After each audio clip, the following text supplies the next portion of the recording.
Yeah. And you want to know what else? If you aren't a good little boy or girl during the year, Santa might not bring you presents either. So first of all, the argument you're making is very well known as Pascal's wager. Now, if you look Pascal's wager up, you'll find that there's literally an unlimited number of arguments against this quite indecent and childish argument, as Voltaire put it.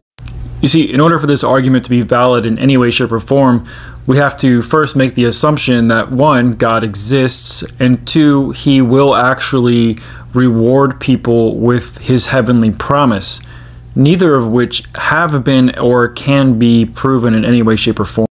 This argument would be the equivalent of me saying that if you don't go ahead and die in combat, then you probably won't end up in Valhalla either, and so you should probably die in combat instead of not doing that, because then you might not end up in Valhalla and then you lose everything. At this point you're like, oh, but Valhalla doesn't exist, Norse mythology isn't real. That's not a fair comparison. No, it's actually a perfectly fair comparison. So, like this guy explained, in order to accept the Pascal argument, the bettor, the person making the bet, needs to be certain that God seriously intends to honor the bet. And he says that the wager assumes that God also accepts the bet, which is not proven. So essentially, if you can't prove that God is real, and if you can't prove that this bet is actually legit, and that the reward is actually legitimate, then there's no argument to be made whatsoever using Pascal's wager.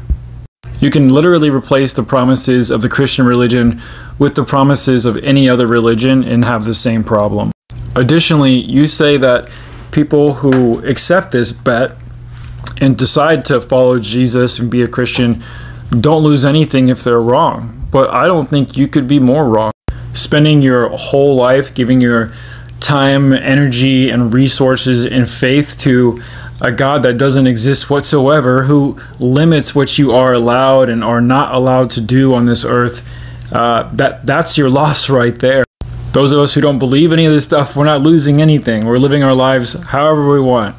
I'm not giving my time and money and resources to the Christian church or to a Canaanite-based Bronze Age feather dragon named Yahweh. You're doing that. So let's just flip this around once again, shall we? If you're wrong, you wasted your whole life on a fictional myth. There's no proof of the God of Abraham. There's no proof of his eternal kingdom. There's no proof of his blessed reward in heaven. But you better watch out.